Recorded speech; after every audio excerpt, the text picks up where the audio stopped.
Nós convidamos para que suba até o palco o nosso palestrante da tarde, Gabriel Benoski, que irá falar sobre como dominar a sociedade das abelhas. Seja muito bem-vindo. Obrigado, obrigado. Tudo bem, gente? Tudo certo? Deixar meu café aqui no cantinho. Foi muito difícil conseguir esse café aqui. Todo mundo toma chimarrão, né? Para conseguirem o café deu trabalho, mas conseguiram. Eu queria começar agradecendo a participação de todos vocês e também parabenizando a organização da Nativas. Está incrível o evento, viu, gente? O pessoal está se desdobrando aqui. Ontem a gente estava aqui com as criançadas, 400 crianças aqui, um correndo louco para um lado, outro para o outro, mas estava divertido de ver. Muito bom, muito bom. E é um tema um pouco pretensioso, né? Eu sempre falo no começo das palestras que esse tema ele é um pouco pretensioso no início, mas vocês vão entender o porquê eu falo dominar a sociedade das abelhas e a importância da gente entender como dominar a sociedade das abelhas se a gente quiser ter uma criação de fato produtiva, se quisermos de fato conseguirmos desenvolver as nossas colônias sem muitas perdas. E é por isso dominar a sociedade das abelhas, no bom sentido. Dominar no sentido de entender, de compreender, de respeitar e a partir disso, de moldar o nosso manejo a um ponto em que a gente consiga atingir ali uma eficiência na criação. Tá? Primeiro me apresentando, às vezes alguém não me conhece, para quem não me conhece, eu sou Gabriel Benoski, eu sou técnico em meio ambiente, formado, estou graduando em ciências biológicas e me aprofundo já no universo das abelhas nativas sem ferrão há mais de 8 anos. Eu já estou pesquisando, criei nesse meio do caminho o projeto Abelhando Mundo Afora, que é onde a gente compartilha um pouco de informações científicas traduzidas para esse conhecimento mais popular, para o linguajar mais popular, mais entendível, para que todos possam ter acesso ao que a ciência já comprovou acerca da criação das abelhas nativas sem ferrão. E no meio desse caminho do projeto Abelhando, a gente tem o orgulho de dizer que tivemos mais de 4.000 alunos. Inclusive, alguns deles estão aqui participando hoje. Bom, primeiro, eu quero começar explicando o porquê a gente deve dominar a sociedade das abelhas, que é justamente o que eu comecei falando nessa palestra. Deixa eu já pegar um pouco de água, que a boca começa a ficar seca. Para a gente ter produtividade com o nosso meliponário, a gente precisa ter controle. Toda atividade zootécnica, e eu encaro a meliponicultura como uma atividade zootécnica, ela precisa maximizar os ganhos, e ganhos não significa ganho financeiro. A gente pode ter também um ganho no número de abelhas de uma colônia, a gente pode ter um ganho no aumento do tamanho, da quantidade de células de um disco de cria, um ganho na produção do mel que aquela colônia vai aproveitar e, consequentemente, na nossa criação. Então, toda atividade zootécnica é uma atividade que visa aumentar os ganhos e reduzir as perdas. Isso sem depender de testes, sem depender da sorte. A gente tem muitas criações hoje no Brasil, animais que são consideradas atividades zootécnicas. Por que a meliponicultura não pode ser? A partir desse ponto, a gente precisa entender que para a meliponicultura zootécnica acontecer, nós não podemos depender da sorte. Não é fazer um manejo de qualquer jeito, tirando qualquer disco, colocando a colônia em qualquer lugar, que nós vamos conseguir ter os resultados de uma atividade zootécnica. É por isso e é por conta disso que a ciência entra na criação de abelhas sem ferrão. E para a gente entender como dominar a sociedade das abelhas e fazer isso ficar de uma forma bem clara para que vocês possam entender e aplicar também no meliponário de vocês, eu separei a criação e a sociedade das abelhas sem ferrão em 5 pilares fundamentais, que são esses pilares que vocês estão vendo. O primeiro pilar, o ambiente. O ambiente, ele é o meliponário, a caixa e o clima. São as coisas que a gente organiza, né, o arquiteta para que a colônia tenha o que é necessário para conseguir se desenvolver. O segundo pilar é o pilar do alimento, que é o pasto de sucesso, que a gente vai oferecer os recursos que as abelhas precisam para conseguir estruturar a sua colônia, para conseguir produzir o mel, para conseguir também se desenvolver. Terceiro, a organização. A gente tem as castas e divisões de trabalho, que é fundamental que entendamos como funciona, para que a gente consiga interpretar o funcionamento de uma colônia e, a partir disso, entender em que momento que a gente deve fazer o manejo ou não deve fazer esse manejo. O pilar da comunicação com os feromônios, né, que são essas substâncias odoríferas que as abelhas utilizam para transmitir sinais entre elas e, a partir disso, comunicar mensagens e ações que precisam ser realizadas na colônia. E o pilar, por fim, do manejo. Começando com os 2 primeiros pilares, que eu chamei de pilares base. Por quê? Porque é justamente o que dá base para que a vida e o desenvolvimento de uma colônia aconteça. A gente tem o pilar do ambiente e do alimento. O ambiente, para as abelhas sem ferrão, e isso acontece para todo mundo, até para a gente, ele molda o indivíduo. Na criação de abelha sem ferrão, o ambiente molda o indivíduo, e a prova disso é essa palavrinha que vocês estão vendo aqui, que eu até estava comentando com ele ali agora há pouco, o fenótipo. O que é o fenótipo? O fenótipo são características nas abelhas e nas colônias de abelhas que são expressas a partir do ambiente, das influências com o ambiente. A gente tem na criação de abelhas sem ferrão, isso para outros animais também, 2 tipos de impressões de características. Uma é genotípica, que é uma impressão que vem do DNA, vem dos antepassados, é o cruzamento. Então uma colônia cruzou, um macho de uma colônia cruzou com uma princesa de outra, e essas características genéticas deles foram passadas para as abelhas, que serão filhas, né? No caso a rainha, que vai dar origem às operárias. Agora, o fenótipo não vem deles, o fenótipo vem da expressão do ambiente. Então se o ambiente é um pouco mais quente, se o ambiente é um pouco mais úmido, isso vai trazer para aquela colônia que está naquele ambiente características únicas daquele ambiente. Isso é o fenótipo. E a partir disso a gente entende o quanto o ambiente interfere na criação de abelhas sem ferrão. O segundo ponto importante é o cuidado na escolha do local do meliponário. O ambiente também é sobre a escolha do local do meliponário. E eu deixei um exemplo aqui, está escrito Sítio Araucária, que é uma consultoria que a gente fez no sul de Minas Gerais, em Gonçalves. Para essa consultoria, a gente tinha o objetivo de aumentar a produção de frutíferas, mas especificamente frutas vermelhas. Era morango, mirtilo e amora negra. E aí lá eu trouxe algumas colônias específicas para esses cultivos, jataí, iraí, mirim, né? Que são abelhas que já, em pesquisas, foi comprovado que tem uma ação muito boa na produção dessas frutíferas. Só que eu tinha um grande desafio lá. Aquela região que eu estava, ela está a 1.500 metros de altitude, mais ou menos, na Serra da Mantiqueira, lá no sul de Minas Gerais. E no inverno, aquela região, ela tem uma geada muito forte. Chega a -5, -6 graus, uma temperatura bem semelhante de algumas regiões aqui do Rio Grande do Sul. Então, ela tinha uma preocupação sobre o local em que a gente ia manter essas caixas. Porque é um local de alto de montanha, tinha muito vento. Então, o que a gente teve que fazer, inclusive isso, tá aí a importância do ambiente também, de você escolher o ambiente correto. A gente teve que escolher um baixio entre algumas montanhas para poder isolar essas abelhas do vento que batia nas colônias. E o vento é um dos fatores complicantes para o desenvolvimento de uma colônia em um determinado local. E também neste local, a gente tomou cuidado para que o sol batesse, incidisse sobre as caixas no início da manhã, principalmente no período do inverno. Por quê? Porque isso faz com que a colônia aqueça mais rápido, e essa luminosidade, junto com o calor do sol, despertam a colônia para trabalho mais cedo. Os danos do frio eles são reduzidos, e a abelha consegue aproveitar um tempo maior no período mais produtivo para uma colônia, que é o período da manhã. É quando as flores estão mais biodisponíveis, tem mais néctar em maior quantidade, maior qualidade, mais pólen. Então, esse período, se ele é mais aproveitado, a colônia consegue ter um desenvolvimento muito mais acentuado. E no inverno, como elas começam a trabalhar a partir de uma temperatura específica, porque os músculos locomotores delas são muito pequenos, então no frio eles enrijecem, elas precisam desse aquecimento. Então, está aí mais uma importância do ambiente. E para a escolha do meliponário correto, eu até coloquei aqui no cantinho, a gente tem 4 pré-requisitos. Tem que oferecer abrigo do sol direto, do sol prejudicial, das 9 às 16 horas. Esse sol já não é muito bacana de bater na caixa, começa a aquecer demais. Abrigo da chuva direta, ventos fortes incidindo sobre a entrada das colônias. Isso estressa as abelhas e também desgasta muito as operárias que saem para trabalho. Elas têm que enfrentar correntes de vento carregadas de pólen ou de néctar, que estão pesadas. Isso gasta muito recurso, do recurso que elas estariam aproveitando, que elas têm que destinar para esse esforço a mais que elas vão ter, por não ter o ambiente correto.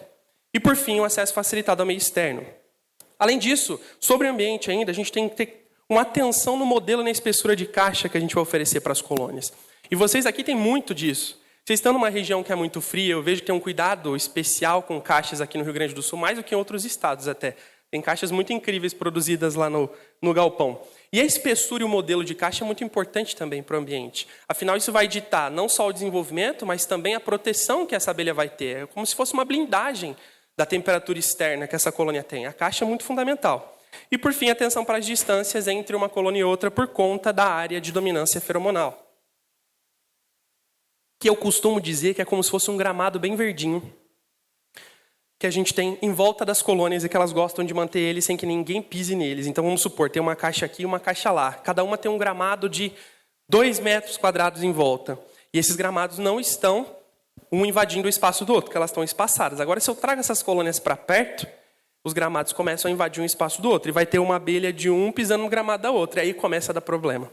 É como se fosse uma redoma protetora, a área de dominância feromonal. E elas precisam manter essa proteção para que elas consigam ter um bom desenvolvimento sem estressar. Não quer dizer que não dá para manter abelhas em meliponários coletivos, tem muitos manejos que a gente faz isso, tem abelhas que são mais tolerantes e outras que não são, mas é importante se atentar à área de dominância feromonal.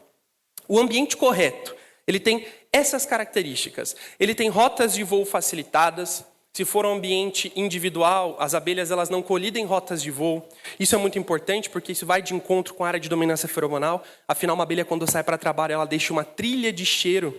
E essa trilha de cheiro, se for contraposta por uma outra trilha de cheiro de uma outra operária, acaba também gerando brigas e estresse para as colônias que estão no meliponário. Ele tem a entrada das caixas voltadas a leste. Isso daqui, nos projetos que a gente realizou Brasil afora, não foi só nos lugares frios. Isso aqui foi muito fundamental para que todos eles tivessem sucesso. As entradas das colônias de todos os meliponários que nós construímos Brasil afora, dos meus meliponários, do meu sítio, da minha casa, todas são voltadas a leste. Mesmo que eu não aproveite o aquecimento do sol, eu aproveito o aumento da luminosidade solar. E isso faz com que a colônia desperte. O professor Alten, ele estava falando da anatomia das abelhas. As abelhas elas têm 5 olhos, 2 olhos compostos, ficam nas laterais da cabeça, e 3 ocelos, que são olhos simples, ficam no topo da cabeça. Os olhos compostos eles são responsáveis por ver as formas, cores. E os ocelos por identificar padrões luminosos, intensidade luminosa. São os ocelos que mandam a informação para o cérebro da abelha de que é hora de começar a trabalhar ou parar de trabalhar, no começo e no fim do dia, respectivamente. Se a gente tem uma luminosidade maior incidindo sobre a entrada da caixa logo no início da manhã, elas começam a trabalhar mais cedo por conta disso. Esse meliponário ele cumpre com os 4 pré-requisitos que eu falei para vocês, preparado para lidar com o clima da região. Aqui eu deixei uma foto de um meliponário de uma região fria. Isso a gente fez também lá no sítio Araucária, essa proteção em volta da caixa que vocês estão vendo. Lá no sítio Araucária e também na consultoria que a gente fez em Urubici, essa proteção era até fechada na frente, tinha só abertura para entrada e saída das abelhas. Eu consegui criar ali um microclima que tinha 4 ou 5 graus a mais do que o lado externo. Isso sem contar a proteção que a caixa oferecia. Então, dentro da caixa estava de 10 a 15, até 20 graus mais quente do que o lado externo. Isso conseguiu manter as colônias sem necessidade de sistema de aquecimento. Tá? Uma outra questão importante é que ele permite o desenvolvimento do genótipo escolhido. Isso vai muito de encontro com o tipo de caixa que a gente está usando. Aqui, para vocês, a Manduri ela é criada principalmente em caixas modelo baú. Né? A Mandaçaí MQQ também. Lá para a gente, no estado de São Paulo, no Sudeste em geral, a tradição, principalmente por conta das subespécies que nós temos lá, é criação em caixas modelo ímpar. A Manduri que a gente tem é a carioca, por causa da divisa com o Rio de Janeiro, aí a Manduri rajadinha, que é a Manduri marginata. Essas duas elas são criadas e se desenvolvem melhor em caixas modelo ímpar. No caso da Mandaçaia, a mesma coisa. Então, escolher o tipo de caixa correto para o genótipo correto. E, por fim, o meliponário correto, o ambiente correto, ele tem o que é necessário para a reprodução das espécies que nós estamos criando. E vai de encontro com o segundo pilar, que eu vou falar agora, que é o alimento, e os reprodutores, que é a produção de princesas e machos, nos momentos corretos. O ambiente incorreto, então, ele tem as rotas de voo cruzadas, não cumpre os 4 pré-requisitos, está despreparado para lidar com os climas da região, atrapalhando o desenvolvimento do genótipo escolhido, com as caixas fora de padrão ou de espessura, que eu vejo muitos que estão começando, adquirem colônias que estão em padrões de caixa, que não são favoráveis para o desenvolvimento delas. E aí tem muitos problemas no início da criação, principalmente por falta de conhecimento, chega muito no canal. Por conta, principalmente, do modelo de caixa. Favorece a entrada de forídeo, não consegue equilibrar uma temperatura correta. Então, tem vários pontos. E, por fim, acaba atrapalhando o desenvolvimento do meliponário por conta das divisões. Eu trouxe alguns exemplos práticos de como o ambiente influencia na criação das abelhas sem ferrão. A caixa modelo ímpar, eu trouxe ela porque é um modelo que tem sido estudado muito no Brasil e tem sido utilizado muito em muitas regiões do Brasil. É uma caixa que ela foi desenvolvida para se assemelhar ao ambiente natural que as abelhas escolhem para a construção de seus ninhos, que são os ocos de árvore. Ela tem esse formato vertical, toda dividida para facilitar o manejo do meliponicultor, né, justamente pensada para facilitar o manejo do meliponicultor, uma atividade zootécnica, e favorecer o desenvolvimento das abelhas. Outro exemplo prático do ambiente sobre o domínio das abelhas. A entrada para leste, como eu expliquei para vocês. Eficiência energética. Nesse caso aqui, eu estou dando o exemplo do meliponário com um caixote em volta, justamente porque isso vai reduzir o frio excessivo no interior da colônia. Elas não vão ter que gastar tanta energia para produzir calor Tudo que a gente pode reaproveitar de energia dentro de uma colônia, a gente aumenta a eficiência energética dessa colônia. E energia, eu digo, é alimento. Numa colônia de abelha sem ferrão, a energia é o alimento. Se elas gastam menos alimento, elas têm um padrão de consumo de energia menor. É como se fosse um carro mais econômico. E elas conseguem andar por mais tempo. Elas conseguem aproveitar melhor o que elas coletaram sem ter que repor a reserva que é coletada. E por fim, a área de dominância feromonal, eu trouxe a mandaçaia como exemplo, porque é uma das abelhas mais territorialistas que a gente tem, mas sem ser muito agressiva. A jataí é territorialista, a borá é territorialista e são agressivas. Elas não toleram outras jataís ou borás próximas, a não ser em manejos específicos. A mandaçaia também é territorialista, mas ela tolera a proximidade de outras. E a gente vê que ela é territorialista por conta do acúmulo de fezes que ela tem em volta da caixa. Isso é muito comum na mandaçaia MQA, não sei como é que é para MQQ aqui para vocês, mas tem alguns genótipos, dependendo do local, da proximidade com outras colônias, que acumulam muita fezes de mamíferos em geral em volta da caixa.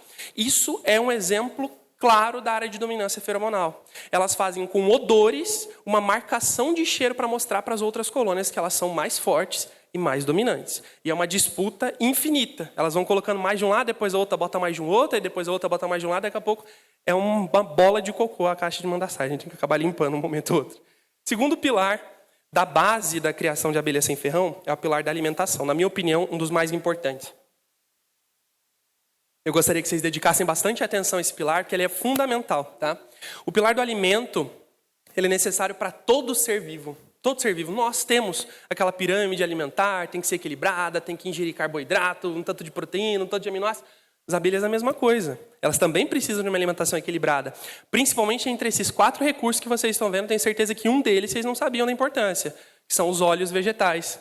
Muitas abelhas, principalmente nas colônias de abelha sem ferrão, os machos são responsáveis pela coleta de óleos. Eles trazem óleos florais e vegetais para dentro da colônia, para ser incluído na produção da papinha proteica, né, que seria o alimento larval, e outras funções para a alimentação do ninho. Então é fundamental o trabalho dos machos, não só para a reprodução, mas também nesse ponto.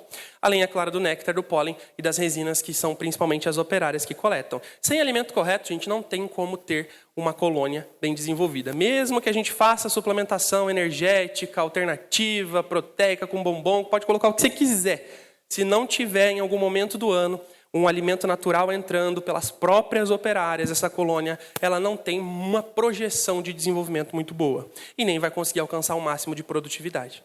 Ela precisa desse contato com a coleta dos recursos naturais. Para as abelhas, como eu comentei com vocês, o alimento ele é o combustível da colônia. Então, quanto mais alimento a gente tem entrando, maior é o potencial energético que essa colônia vai ter, maior a quantidade de combustível que ela vai ter para conseguir se desenvolver, para conseguir produzir. Tá? E quanto mais essa colônia precisa gastar energia, mais combustível ela precisa ingerir para que isso aconteça. Ou seja, mais recurso ela vai consumir.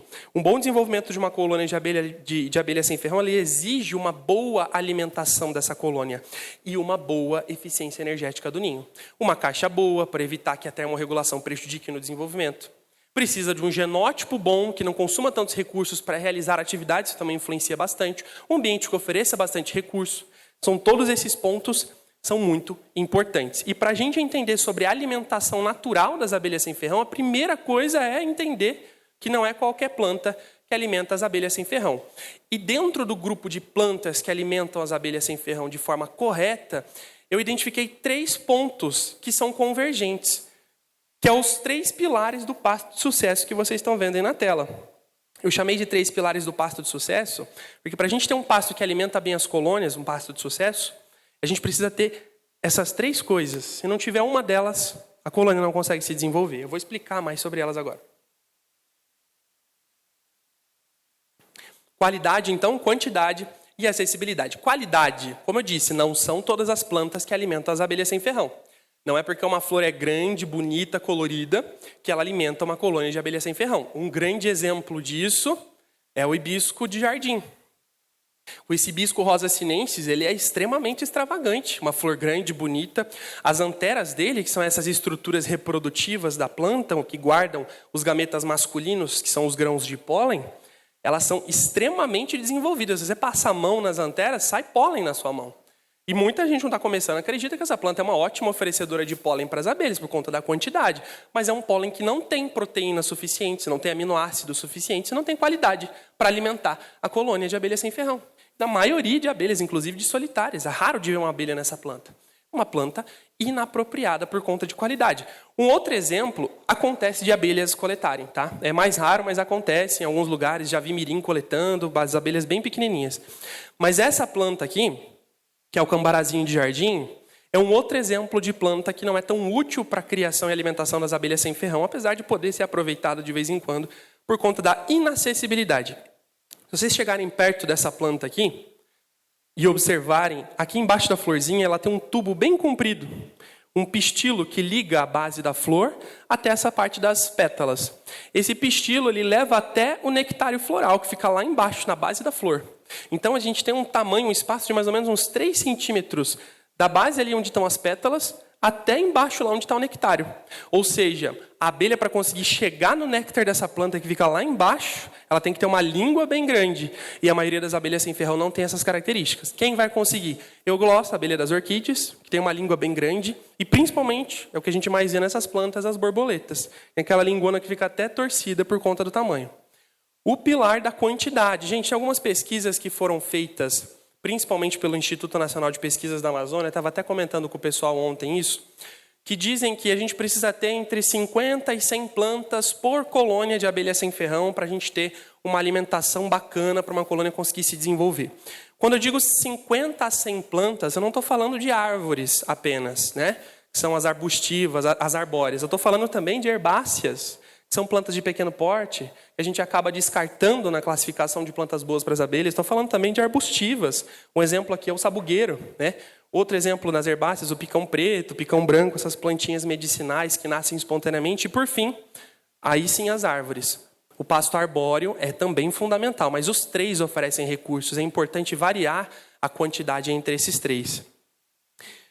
Por último, mas não menos importante, não adianta a gente ter qualidade com plantas boas, não adianta termos uma quantidade boa de plantas se essas plantas estão inacessíveis. A acessibilidade, então, é o terceiro e último pilar do pasto de sucesso. Se a gente tem plantas boas, em boa quantidade, mas elas estão distantes do local que vai ficar o nosso meliponário, não tem uso para as nossas abelhas. E eu estou usando esse aplicativo aqui, ele é o Google Earth, aquele que aparece o globo terrestre. Tem uma ferramenta nesse aplicativo que é essa aqui, ó. Essa reguinha que fica bem no cantinho. Agora ele atualizou, essa barra está lá em cima, mas é a reguinha, ela é a última ferramenta. É um medidor de distância o nome dela. Se você coloca um ponto, na hora que você clica nela, você pode definir um ponto no mapa. Aí colocou em cima da sua propriedade, e a hora que você arrasta o mouse, ele aparece a distância que está.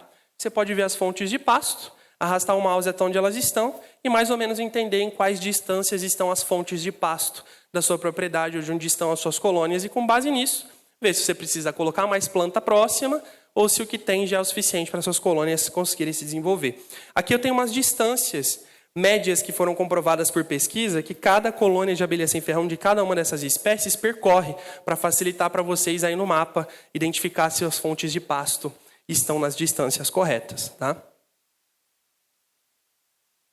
Um fator muito importante é tomar muito cuidado com os limites de distância. Então, minha jataí ela percorre até 700 metros. Está falando aqui, ó. Jataíraí chega até 700 metros. Então, se está a 700 metros, está bom. Não, não está bom.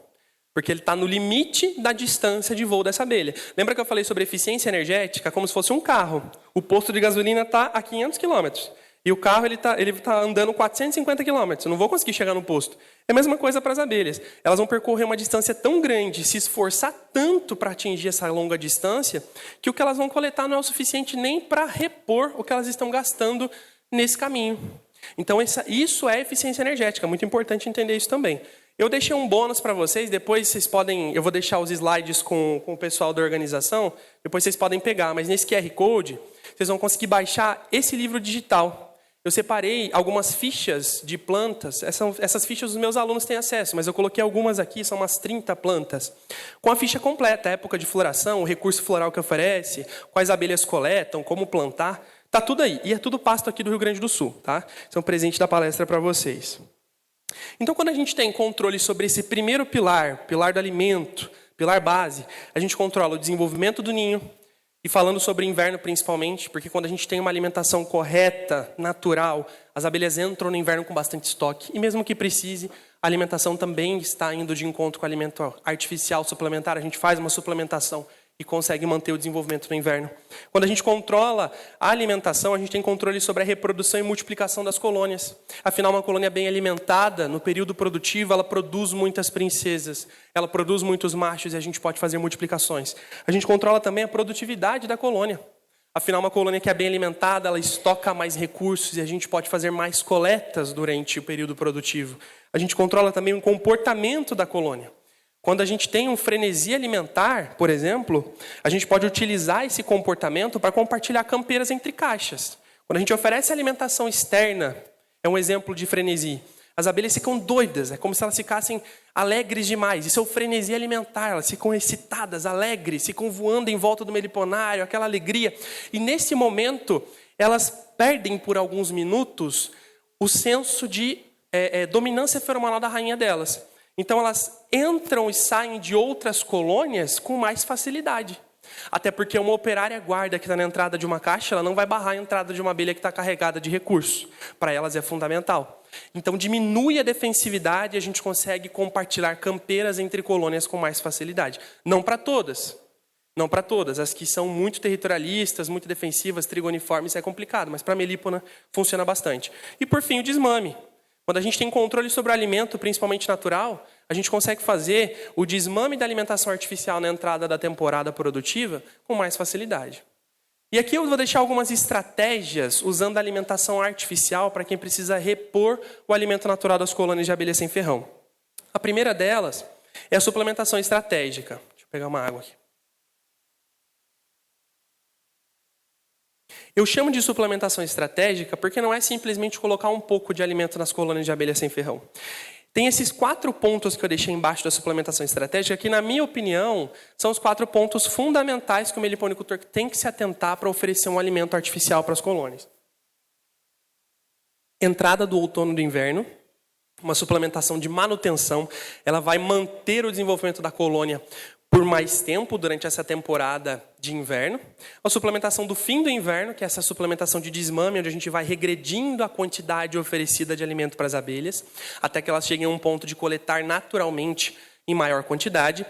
Uma suplementação feita em momentos de multiplicação, para que a gente possa recuperar a colônia filha mais rapidamente, gerar outras colônias de forma mais intensificada, e uma suplementação para a produção de mel, que usa outros recursos, né? Normalmente mel de ápis diluído em água, ou às vezes nem suplementa, ou quando suplementa na entrada da temporada tem que fazer um manejo de limpeza ali, para que elas possam produzir apenas mel.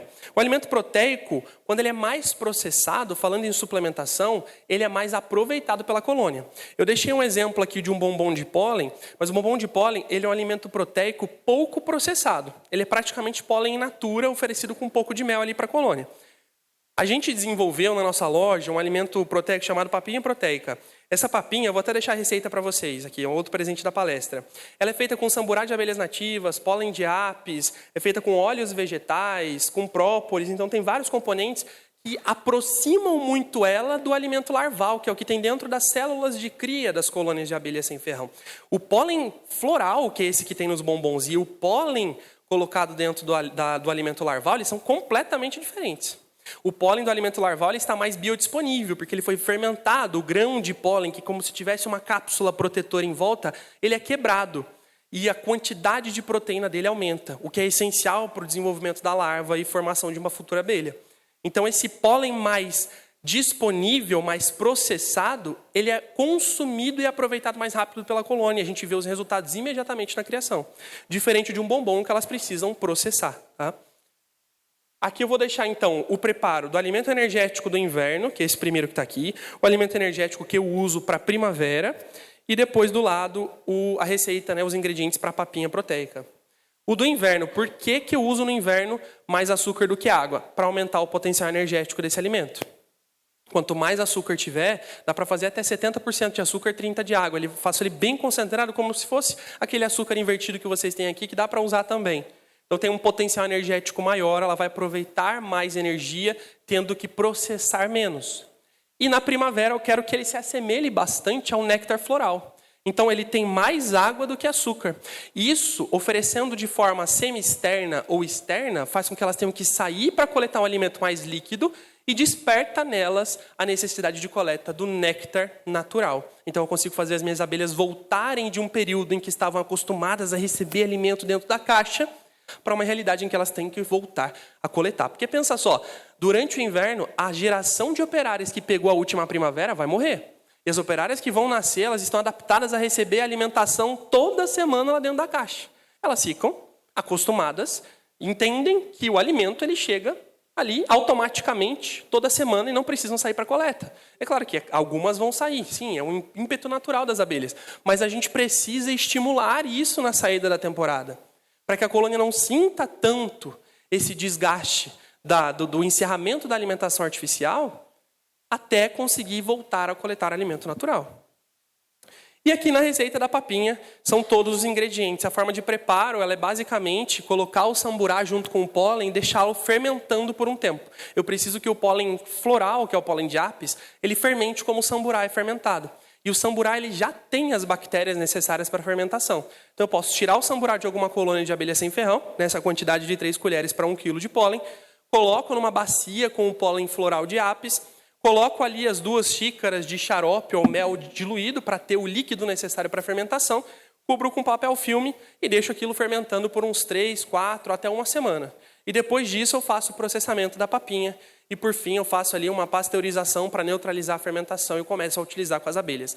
A utilização desse composto é imediata, elas pegam e já incluem na célula de cria para multiplicação, tá? Para reprodução, então é muito mais rápido.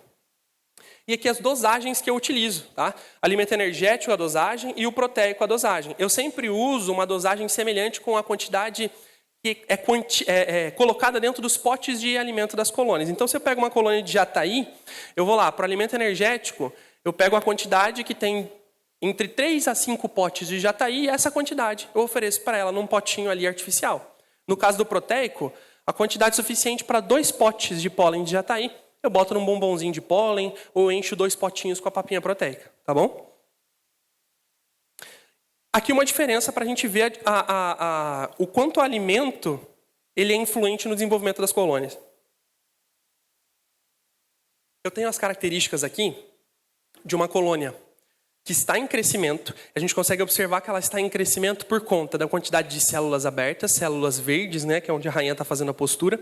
São a mesma espécie, tá? Tiúba, que é a urso do Maranhão, a urso cinzenta. E aqui em volta, os discos de cria maduros. Só que o mais importante para ver isso, para a gente entender essas diferenças, é a quantidade de recurso estocado. Vocês percebem que os potes dessa colônia aqui, que é essa colônia que está nessa primeira imagem, eles estão, em grande maioria, lotados de mel, fechados, né? No caso, estão abertos aí porque a tampinha dele estava grudada no invólucro, no acetato. Abriu o acetato, a tampinha saiu. Mas são potes fechados. Essa colônia ela tem estoque, ela está em crescimento. Inclusive, até o cerume dela, ele é mais maleável, dá para perceber pela imagem. Já essa daqui não. Você percebe que um cerume mais quebradiço, os potes eles estão com uma abertura maior e vazios, isso indica um pote consumido, ou seja, a reserva que ela tinha, ela já utilizou. Se essa colônia não receber uma alimentação suplementar a partir deste momento, o declínio dela vai ser cada vez mais intensificado. Esse é um ponto que é reversível. Se a gente identifica nesse ponto, com essas características, mesmo com pouco recurso, ainda tem bastante disco maduro, a gente reverte fácil. Agora, se deixar passar muito tempo, aí chega num ponto que é irreversível. A rainha ela chega num nível de desnutrição tão grande que ela não consegue mais voltar à postura. Eu teria que trocar a rainha, oferecer outra princesa para que essa colônia se recupere. Saindo dos pilares base, a gente vai então para os pilares corpo. O que são os pilares corpo? Eles moldam o desenvolvimento da nossa criação. Tá? E são esses 2 principais, organização e feromônios, que é a comunicação das abelhas.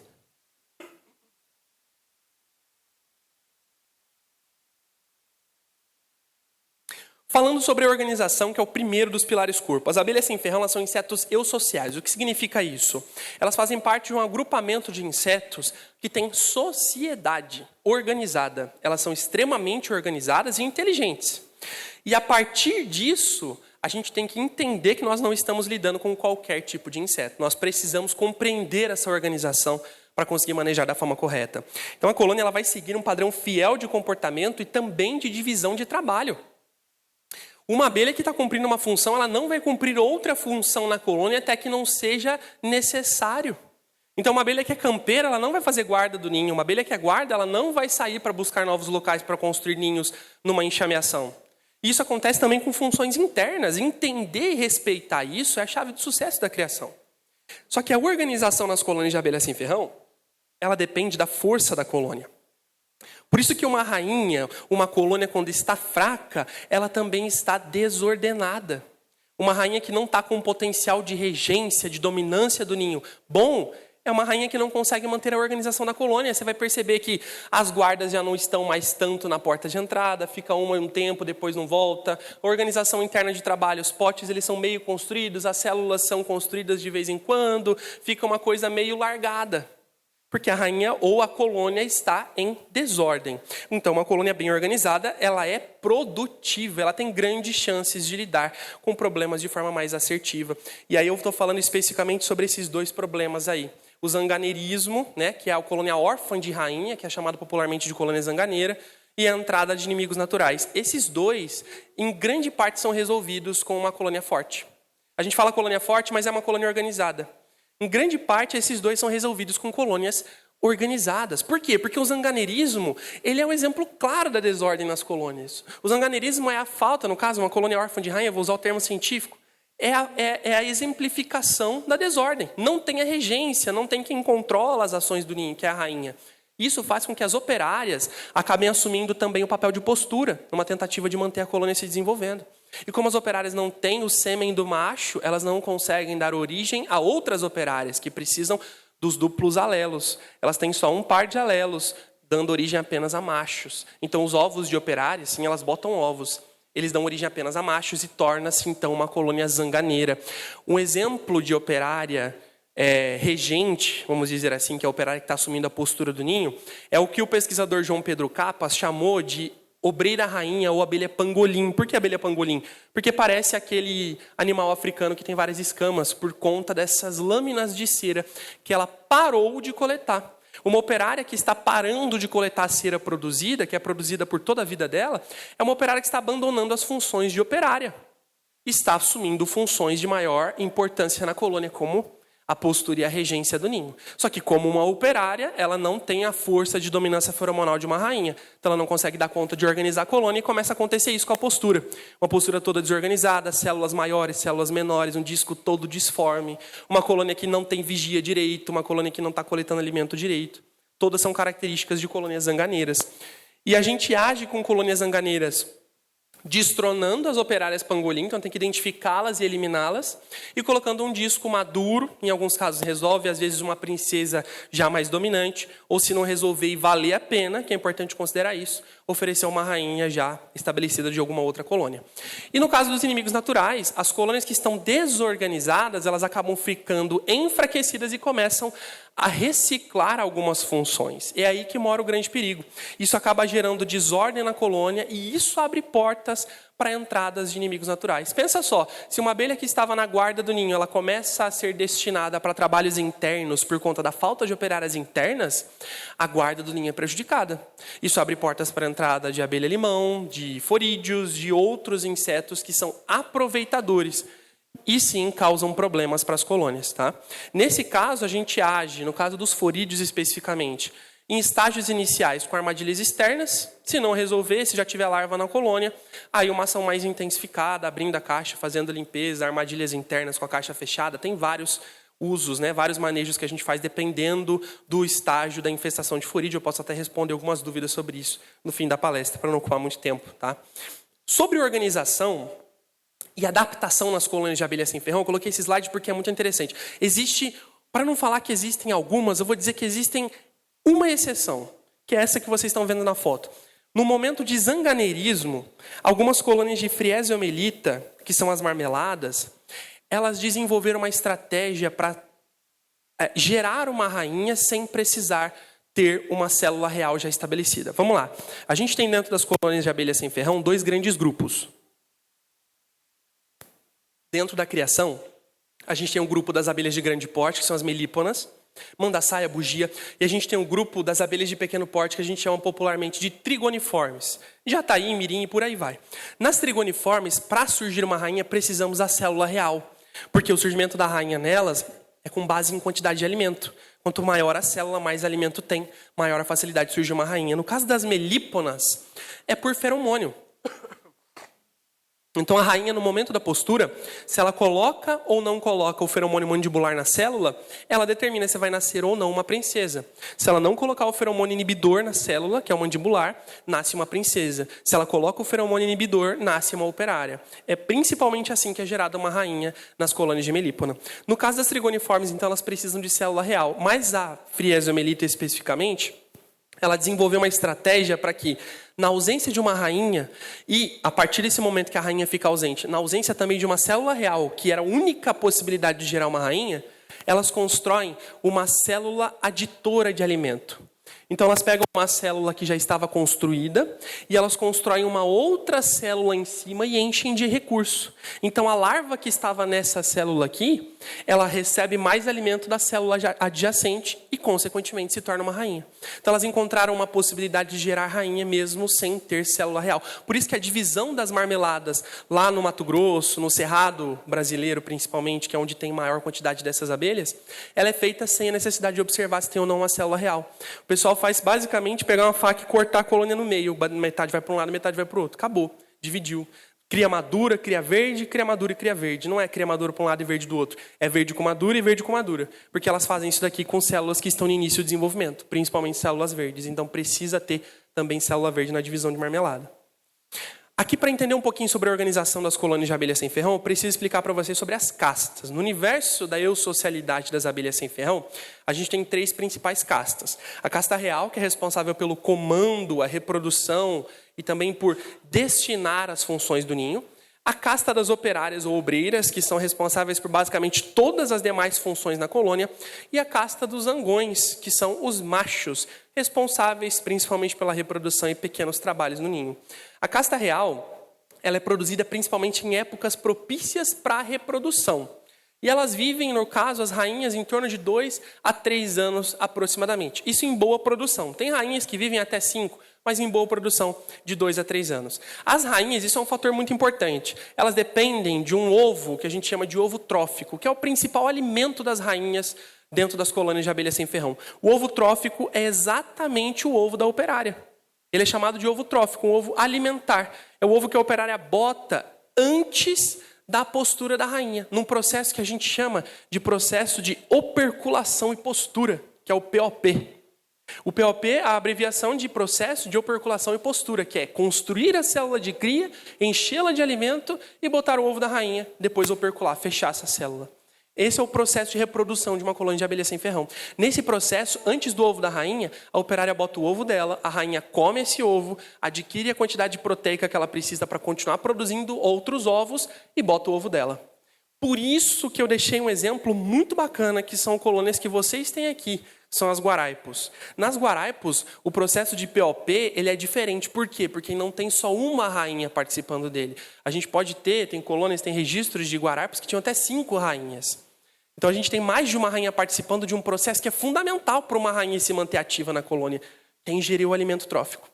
Por isso que algumas pesquisas mostraram que em colônias que tem muitas rainhas de guaraipo, sempre uma delas vai ser muito mais forte, vai ter 80% da força da colônia, e as outras vão dividir o restante dos 20% ou 10%. Por quê? Porque a que tem a mais força é a que está consumindo mais ovos tróficos, que tem maior prioridade na fila do processo de operculação e postura.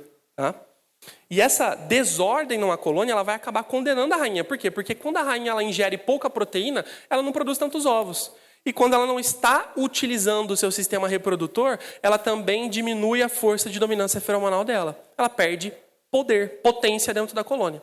Por isso sempre vai ter uma rainha mais presente nas colônias de guaraipo. A caça dos zangões, eles são produzidos principalmente em épocas de reprodução também. A colônia ela não produz zangões em outros momentos, porque o zangão ele consome recurso e não produz muita coisa pelo ninho. Então ele é produzido principalmente na entrada da temporada reprodutiva e vai ser produzido até mais ou menos o fim da temporada da florada, né? Cada região tem uma temporada diferente. Os zangões eles vivem em torno de 45 dias. E eles devem estar, sim, presentes em um bom número durante as multiplicações. Por isso que a gente precisa ter o que eu chamo de matrizes reprodutoras. Algumas colônias que nós não dividimos para manter uma boa produção de zangões. Eu uso no meu meliponário. Então, olha, se eu tenho 40 bugias, 3 delas eu mantenho como matriz reprodutora. Eu não faço multiplicações. 3, 4, até 5, que são genótipos bons, que eu poderia multiplicar, mas que eu deixo para produzir zangões que tenham também essa característica do genótipo produtivo, que possam copular com outras princesas, levando adiante essa característica. Então, essas matrizes reprodutivas, a função dela é produzir zangões. Elas são alimentadas o ano todo, para que não seja uma preocupação produzir esses zangões, que geram muito gasto para a colônia. Tá? Além da reprodução, os zangões eles não exercem um papel importante sobre a organização e dominância do ninho, principalmente função reprodutiva. Por fim, na minha opinião, igualmente a rainha, extremamente importante a casta das obreiras. Elas são filhas diretas da rainha e são geradas continuamente. Não para-se a produção de campeiras, a não ser para algumas espécies que têm um comportamento que a gente chama de diapausa, que é uma pausa estratégica da postura em períodos que antecedem o período do inverno, justamente para reduzir a quantidade de alimento que está sendo consumida para essa colônia e para que o alimento seja economizado por mais tempo, passando por todo o período de inverno com alimento no ninho. Tá? As operárias elas têm um tempo de vida um pouquinho maior do que o tempo de vida dos zangões. Elas vivem em torno de 40 a 60, algumas até 90 dias. Depende muito da qualidade de alimento que ela tem e principalmente do quanto ela se desgasta. Quanto mais uma operária se desgasta, menos tempo ela vai viver. Algumas colônias de mandaguari amarela, em uma pesquisa que elas ficaram sem trabalhar durante o inverno todo, as operárias elas duraram mais de 150 dias, ou seja, elas tiveram um tempo de vida de mais de 3, 4 meses. Por quê? Porque elas não saíam para trabalho. Estava muito frio, elas ficaram dentro da colônia, só consumiam alimento, trabalhavam internamente, não precisava se desgastar, viviam mais. Tá? Então, um tempo de vida muito variável, de acordo com os esforços. A rainha, uma colônia organizada, uma rainha alimentada, ela é uma rainha que consegue manter as operárias fiéis trabalhando pela colônia. Eu vejo as operárias como uma segunda regência da colônia. Eu acho que rainha e operárias, isso é a minha opinião, tá? Rainhas e operárias, elas têm o mesmo nível de importância dentro do ninho. Porque se a rainha ela não está produzindo bem, as operárias logo exterminam ela e elegem uma nova rainha. Então, de fato, ela não é nenhuma rainha, né? Ela ocupa uma função só, um cargo dentro da colônia. É um cargo de importância? É um cargo de importância.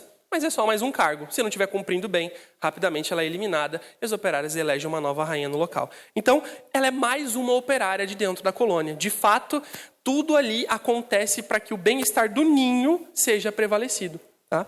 As únicas que cumprem diversas funções no ninho são as operárias, junto, é claro, com a rainha. E é justamente por isso que elas são um dos recursos mais importantes para que a gente possa dominar a sociedade das abelhas sem ferrão. E falando sobre operárias, a gente começa a entender um pouquinho sobre as divisões de trabalho dentro de um ninho de abelhas sem ferrão.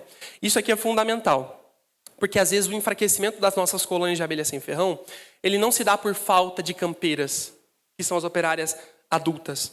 Ele se dá por falta disso daqui, das operárias jovens. As operárias jovens, elas são responsáveis, além da limpeza do ninho, por uma coisa muito importante: produção e manipulação de cera pura. Essa cera que fica nas lâminas de cera no dorso do abdômen das abelhas, ela é produzida em grande quantidade, principalmente pelas operárias jovens. Se a gente tem pouca operária jovem na colônia, a gente tem pouca participação no processo de POP, ou seja, a rainha está ingerindo menos ovos do que ela precisa para se manter dominante, e a gente também tem pouca cera sendo produzida, que é um recurso fundamental para o desenvolvimento do ninho. Então, às vezes, a colônia que está enfraquecida, ela não está precisando de abelhas adultas que vão trabalhar pela colônia coletando recurso e pouco internamente. A gente precisa de operárias jovens, operárias que vão oferecer essa força de trabalho interna.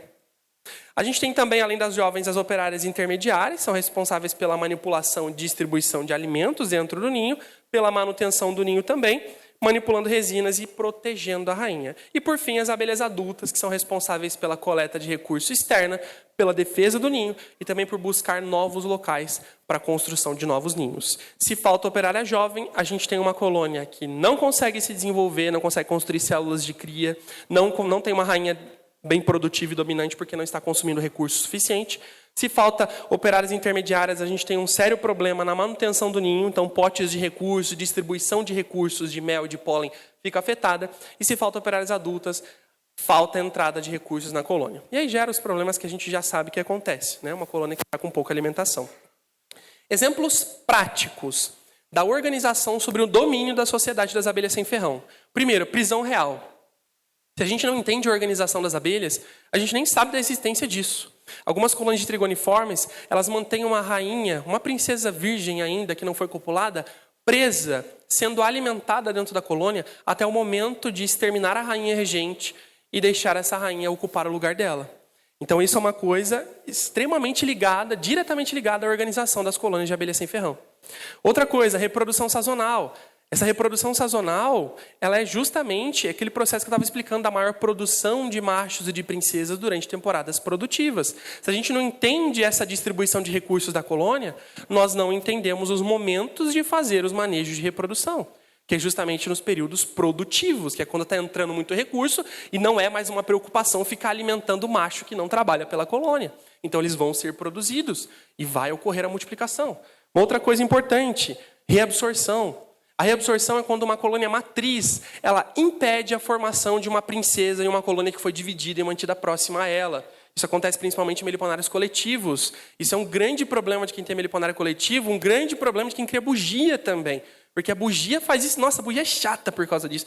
Eu odeio isso daqui. Na minha opinião, isso daqui é uma das piores coisas que tem. Porque a bugia, ela impede a um ponto em que ela começa a levar os recursos da divisão que você fez de volta para as colônias delas. Elas impedem o surgimento de uma princesa, elas não deixam as princesas dominarem a colônia. Se surge uma princesa, ela elimina a princesa que surgiu, porque ela quer aqueles recursos que estão lá dentro. Então a divisão que eu faço lá das minhas bugias no coletivo é inversa. O que eu faço? Para evitar que essas benditas operárias destruam com a minha colônia filha, eu coleto campeiras, fecho a colônia filha e levo a colônia filha embora do local. Ah, mas Gabriel, e os machos? Eu levo junto com as colônias filhas uma colônia matriz oferecedora de macho para cada 10 filhas divididas. E essa colônia matriz oferecedora de machos, eu deixo ela no mínimo a 50 metros de distância, para não ocorrer de reabsorver as colônias filhas. Então, eu tiro todas as filhas do meu meliponário, deixo só as matrizes, e todas as filhas eu agrupo em um outro meliponário, e deixo algumas matrizes afastadas para oferecer macho. Assim, eu consegui uma eficiência de quase 100% nas divisões de bugia, diferente dos 10% que eu tinha com muito sofrimento no meliponário coletivo. Então essa é uma estratégia que vai muito de encontro com esse comportamento de reabsorção. Não acontece com todas as espécies, mas principalmente com melíponas, e no caso da bugia, para mim, lá foi o mais gritante, tá? Abelhas escoteiras. É um grupo de abelhas renegado por muitas pessoas. A gente praticamente não sabe da existência delas. Ela é aquele grupo das pioneiras que sai para encontrar novos locais para construir novos ninhos. É fundamental para quem quer capturar. Eu sempre digo nas aulas sobre captura que quem entende o que uma abelha escoteira está pensando sabe exatamente qual isca preparar e onde instalar. E a partir disso, captura com muito mais eficiência. Por fim, o próprio processo da enxameação. Se você entende todos os passos que acontecem no processo de enxameação, não ocorre, por exemplo, de retirar uma isca antes do momento necessário do local que ela foi capturada, prejudicando o desenvolvimento dessa colônia. O próximo pilar da nossa conversa aqui sobre os pilares do corpo, já quase finalizando, esse é o penúltimo, já eu passo para as perguntas. E aí tem tempinho para pergunta? Acho que tem, né? Ah, então beleza. Então a gente vai responder dúvidas de vocês. Se tiverem, eu estou vendo que tem alguns que estão com cara que não estão entendendo nada, mas fica tranquilo que a gente responde dúvidas daqui a pouco.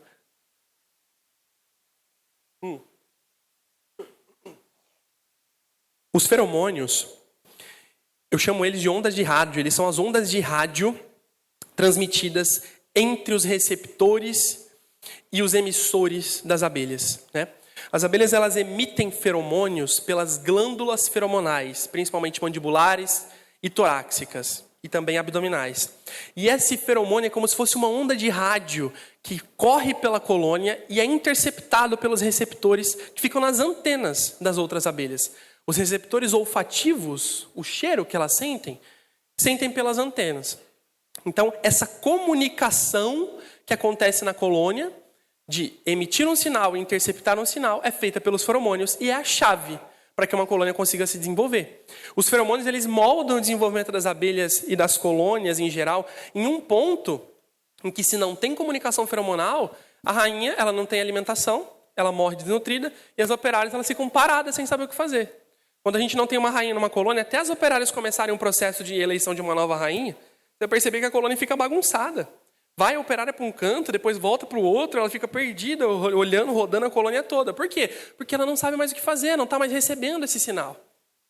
Então, entender os feromônios e manejar a favor dos feromônios é dominar a sociedade das abelhas sem ferrão.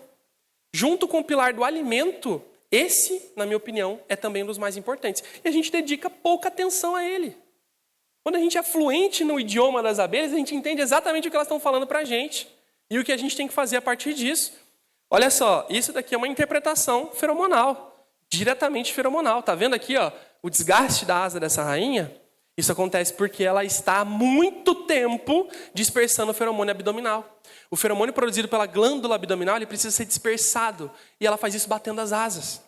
Quanto mais uma rainha bate as asas, mais desgastada vai ser a ponta da asa dessa rainha. A gente mede a idade da rainha assim. É como olhar o dente do cavalo quando a gente quer ver a idade. É olhar a asa da rainha.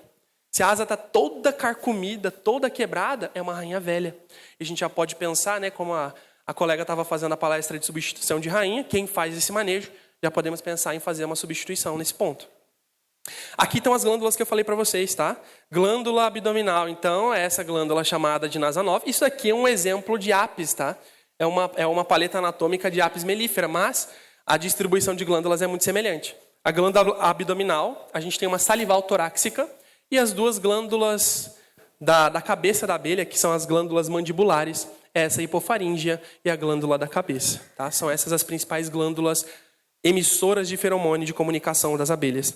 Aqui a gente tem alguns tipos de feromônio. Dentre todos os mais de 20 tipos de feromônio catalogados nas abelhas sem ferrão, esses 5 são um dos mais importantes que a gente precisa entender e dedicar atenção.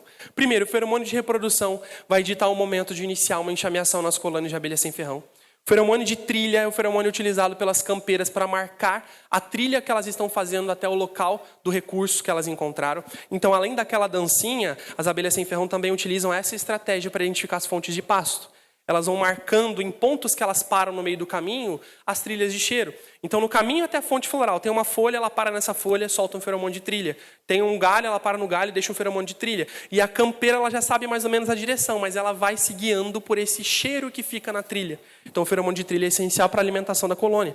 Feromônio de defesa, esse daqui é essencial, né? Quando entra algum inimigo, a gente vai fazer algum manejo, elas soltam esse feromônio, que é aquele cheiro da escaptotrigona, que tem um cheiro de alguns falam que é coco, outros falam que é queijo gorgonzola. É justamente o cheiro do feromônio de defesa delas. O feromônio de trabalho, que é o feromônio emitido principalmente pela rainha, em todo período, né, de trabalho da colônia, ela vai mantendo o trabalho das abelhas operárias. E, por fim, o feromônio inibidor, que no caso das melíponas, é o feromônio que impede ou permite o nascimento de novas princesas. Aqui alguns exemplos práticos são fundamentais do feromônio e da importância do feromônio sobre o controle da sociedade das abelhas. Primeiro, é um manejo bem controverso, né? Tem gente que faz, tem gente que não faz, que é a cebola nas colônias de abelhas sem ferrão. Os feromônios, eles são compostos principalmente por esse componente químico aqui, são os hidrocarbonetos. Os hidrocarbonetos, eles são substâncias extremamente voláteis, ou seja, eles dissipam muito rápido, eles se perdem muito rápido. Por isso que ficar abrindo a colônia de abelha toda hora é prejudicial, porque a rainha tem que ficar parando toda hora a postura dela para poder reaver o controle feromonal, porque o feromônio dissipou e ela precisa manter as abelhas controladas. Isso vai desgastando, parando a postura, prejudicando a colônia. E no caso da cebola, assim, não existem evidências científicas que comprovam que prejudica, mas também não existem evidências científicas que comprovam que não prejudica. Então fica a critério de cada um dos meliponicultores utilizar ou não o manejo ali da cebola nas duas caixas que vão ser compartilhadas campeiras, para oferecer campeiras ou não. Pode prejudicar, como pode não prejudicar. Aqui o banho de mel, mas a função da cebola ela vai de encontro justamente com o feromônio. Ela tem um cheiro tão forte que ela vai bloquear os receptores feromonais das abelhas e elas não vão mais conseguir entender que as abelhas que estão entrando são abelhas de fora. Justamente porque é como se elas estivessem com o nariz tampado, elas não estão conseguindo mais sentir cheiro por conta do odor da cebola. Pode ser prejudicial.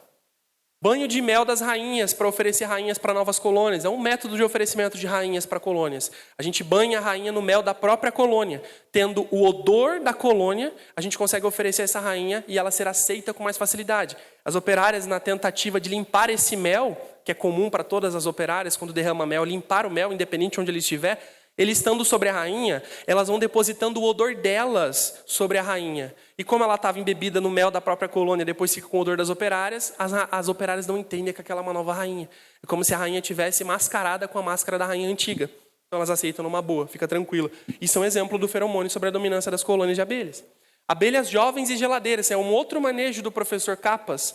Ele coloca, ao invés da cebola, que ele é contra o manejo da cebola, ele pega as operárias que vão ser oferecidas para a colônia, coloca numa garrafa PET. Olha só o trambique que ele faz. Ele pega essa garrafa PET e bota no congelador por 20 segundos. Coisa rápida. Até que as abelhas fiquem letárgicas. Porque tem uma pesquisa que foi feita na Alemanha que em momentos de letargia, principalmente do inverno, as abelhas elas neutralizam a recepção e produção feromonal delas. Então é como se elas reprogramassem a comunicação. Então quando a gente reduz a temperatura, deixando elas letárgicas, a gente oferece elas para a nova colônia, elas aderem ao feromônio da nova rainha, porque é como se elas tivessem sido reprogramadas e começam a funcionar a partir da nova colônia. Ele utiliza esse manejo para oferecer operárias para as colônias que ele precisa oferecer. Os incensos ou fumaça e as abelhas-limão, na apicultura utiliza-se o fumigador, né? No caso das abelhas-limão, eu uso bastante incenso, pode ser usado fumigador também. É um odor mais forte do que o odor feromonal delas, contrapõe esse feromônio e neutraliza o ataque que está acontecendo para a gente poder agir. A rainha fisogástrica e o zanganerismo. Lembra que eu falei que a gente pode oferecer uma rainha para reverter colônias órfãs? Justamente porque o odor feromonal dela é tão forte que as operárias que estão agindo para o zanganerismo, elas não conseguem mais continuar, porque elas não são tão fortes. E, por fim, a abertura constante da caixa, que eu expliquei para vocês. Ficar abrindo a caixa vai dissipando feromônio, a rainha tem que ficar parando postura para controlar de novo a colônia. Isso vai pausando a postura e prejudicando o desenvolvimento do ninho. Por fim, o último pilar, mas não menos importante, o pilar da cabeça, que é o que dita a direção da nossa criação, que é o manejo. Mas não qualquer manejo, o manejo consciente. O manejo para as colônias de abelha sem ferrão, ele tem que ser a mesma coisa que um óleo para um motor. Ele lubrifica as engrenagens para um bom funcionamento dessa máquina que é o ninho das abelhas sem ferrão. É praticamente uma máquina. São engrenagens funcionando para um bem maior, para o funcionamento desse ninho todo. Então, se a gente entende o manejo como essa lubrificação das engrenagens, ajusta um pontinho aqui, ajusta um pontinho ali, a gente faz o manejo certo para resolver o problema do nosso ninho, da nossa colônia, né? E explicando o manejo já propriamente dito,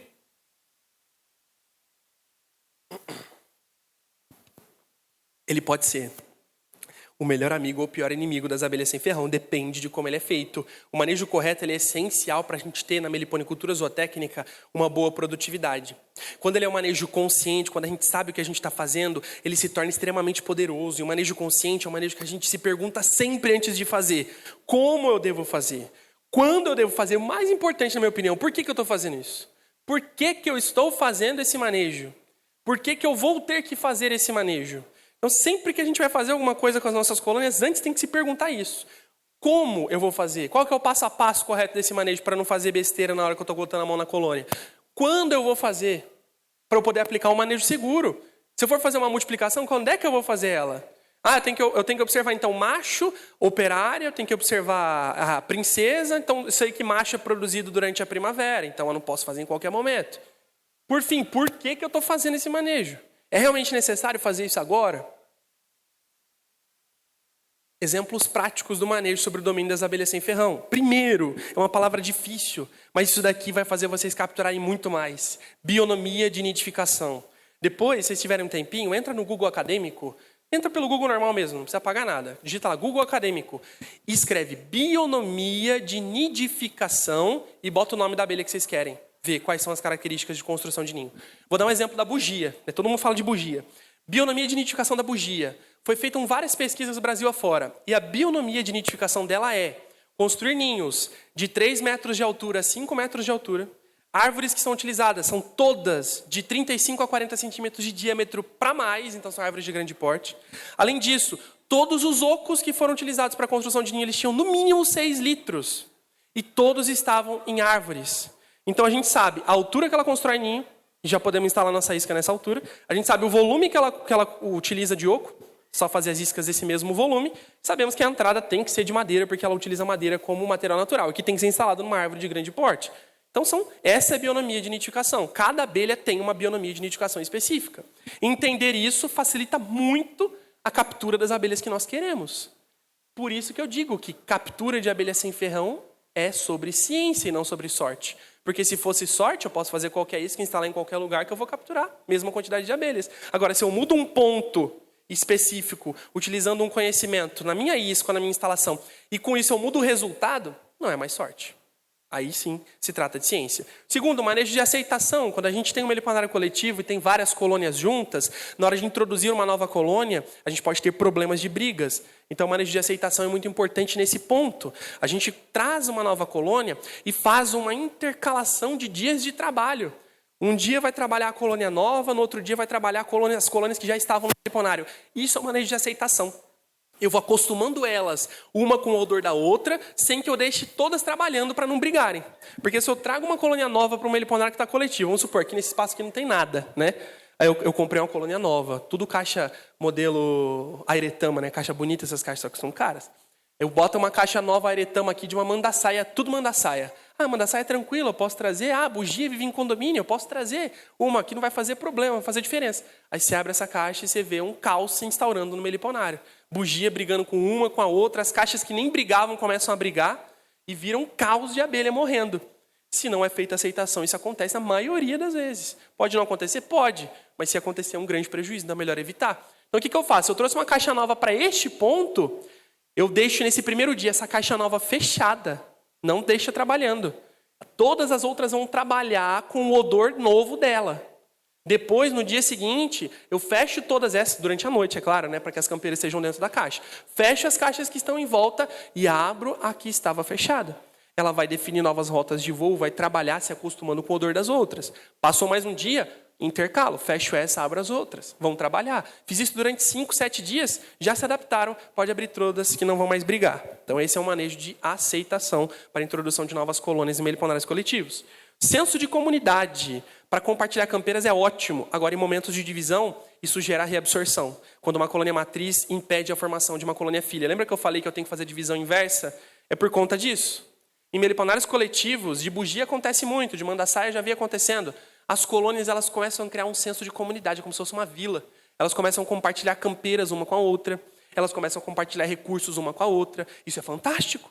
Elas vão equiparar mais ou menos o desenvolvimento das caixas entre elas. Então, você vai abrir todas e todas vão ter um padrão muito semelhante de desenvolvimento. E você percebe que uma operária entra na caixa da outra, levando recurso. Isso é ótimo para o desenvolvimento geral do meliponário. Agora, quando você quer fazer uma multiplicação, aí é Zé do caldo. Porque se você pegar uma colônia que não está com rainha e manter próxima, elas vão retirar os recursos e distribuir entre as caixas de novo. É o senso de comunidade, reaproveitamento total. Então, isso impede a formação de novas colônias no meliponário. É bom lidar com ele no momento de compartilhar campeira. Eu posso só trocar uma colônia de lugar com a outra. Se elas estão compartilhando campeiras, não há problema. Tem que ter certeza de que elas estão em senso de comunidade, para não dar briga. Mas se tiver, se eu tiro uma, compartilho, troco de lugar com a outra, as operárias vão entrar sem problemas. Outra coisa, o capim-limão e alimentação externa. Tem muita gente que tem problema de alimentador externo, que as abelhas não visitam, né? Coloca a alimentação, chega a apis, chega tudo, mas as abelhas sem ferrão não vão. Com o odor dá para a gente trabalhar isso. Se eu faço um xarope com odor de capim-limão ou a papinha proteica, se eu boto papinha lá que tem um odor forte, e eu ofereço esse xarope internamente para a colônia, elas vão se acostumar que o alimento ele tem aquele cheiro. Depois, eu pego esse mesmo alimento e coloco no alimentador externo a uns 2 metros de distância da colônia. Elas vão associar o cheiro à alimentação e logo estarão no alimentador. Então, é uma forma também de utilizar ali o cheiro sobre o domínio das abelhas sem ferrão. Por fim, um manejo que eu vou me aprofundar, seleção de genótipos. O que é a seleção de genótipos? Isso é muito importante para a meliponicultura zootécnica, tá? Se vocês puderem tirar foto dessa tela aqui, vai ajudar bastante depois que eu explicar o manejo para vocês.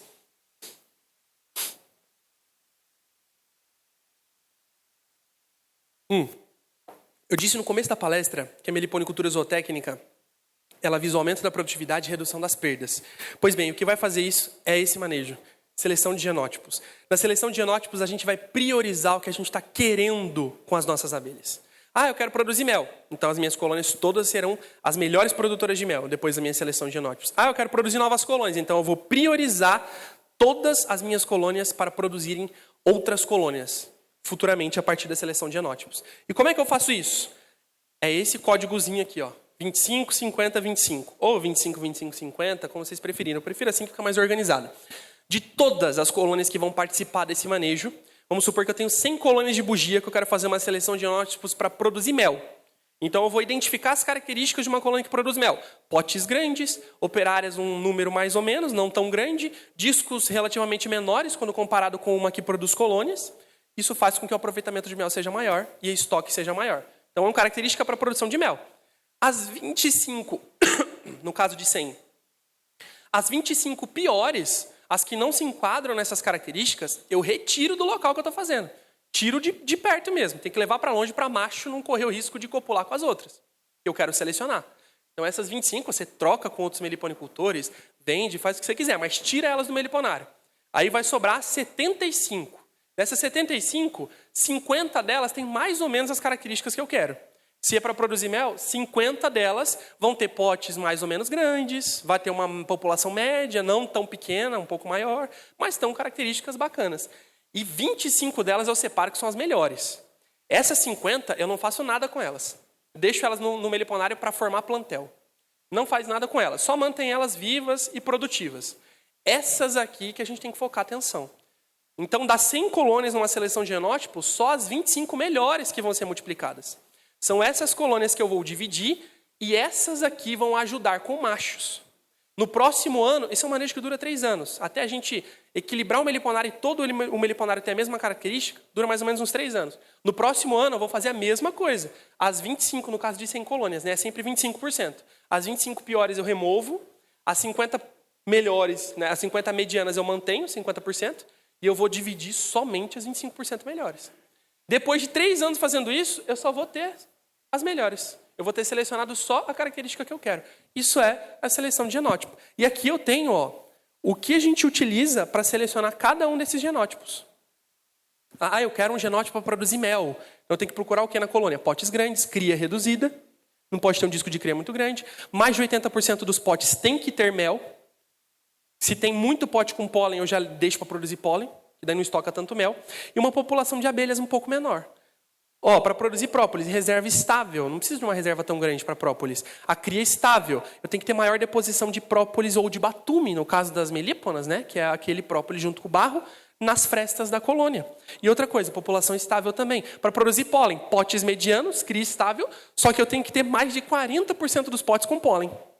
É aquela colônia que se abre e tem metade de mel, metade de pólen. Essa é boa para pólen. Nunca vai ser mais pólen do que mel, é raro. É raro, porque elas precisam mais do energético do que do proteico. Proteico elas usam menos. Então sempre vai ter uma quantidade dessa se for uma colônia boa para pólen. Tá? E uma população de abelhas média grande também. Então a gente entende agora, no fim da conversa, que para dominar a sociedade das abelhas, a gente precisa, isso é fundamental, observação. Então para a gente entender feromônio, entender casta, entender divisão, tem que observar. Eu vi muitos pesquisadores falando sobre muitos artigos em muitos lugares que eu li, eu vi palestras, e todos eles falam a mesma coisa. Eu passei horas, dias, semanas olhando as abelhas trabalhando e entendi tal coisa. Então é isso, é observação. O segundo, adaptação. Mas não só adaptar no sentido de aprendizado. Estou falando de adaptar a ação mesmo. Adaptar o manejo que você vai fazer. Então, obtive um conhecimento, aplica. Obtive um conhecimento, aplica. Se a gente deixar o conhecimento só no nível do conhecimento, nunca vai surtir nenhum efeito na criação. Respeito é fundamental. Afinal, a gente está tratando de seres vivos, em primeiro caso, também no caso das abelhas nativas e animais nativos silvestres do Brasil. Por fim, consciência de que são animais muito importantes para a nossa sobrevivência. Por isso que uma criação consciente é mais do que importante. No caso das abelhas sem ferrão, ela é essencial. Vamos abrir para as perguntas? Acho que não tem, né? Não? Tem. Vamos começar? Marcolinho, uma pergunta?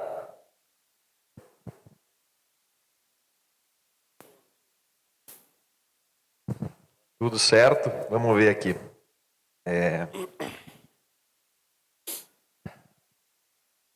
Uma bem simples aqui, só para te ajudar. A Guaraipo, vocês têm lá, né? Ela tem mais de uma rainha, bem tranquilo. Quanto a dividir, no caso tiver 2 ou 3 rainhas, fazer uma divisão e pegar uma dessas rainhas e colocar, o pessoal fala que não é legal, que não é interessante, não sei se tem alguma experiência, pode ser feito dessa forma ou o enxame fica fraco, não é uma boa rainha. Dá para fazer, mas vai ficar fraco o enxame, ele nunca vai ser um enxame 100%. justamente porque essa rainha ela já está no nível de desnutrição, ela não recebeu tantos ovos. Lembra que eu expliquei que quando tem 3 rainhas, 80% dos ovos é para uma só, e as outras dividem o resto que sobra. Essas outras que restam, elas são desnutridas, elas não têm a quantidade proteica suficiente para produzir crias, para reger uma colônia, não tem a mesma dominância que a outra. Então essas elas não são rainhas que vão conseguir manter uma colônia bem forte no nível de desenvolvimento que a colônia da rainha mais dominante. Então é sempre preferível que a gente faça uma divisão completa do que reaproveite essas rainhas. Tá? Ótimo.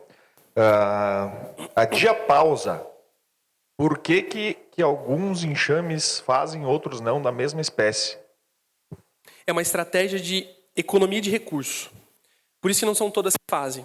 Se houver a necessidade, também é uma questão de fenótipo. Né? Isso é características do ambiente também interferem, o genótipo também interfere. Às vezes é a mesma espécie, mas são genótipos diferentes. Tem um que é mais tendenciado a realizar a diapausa e outro que não.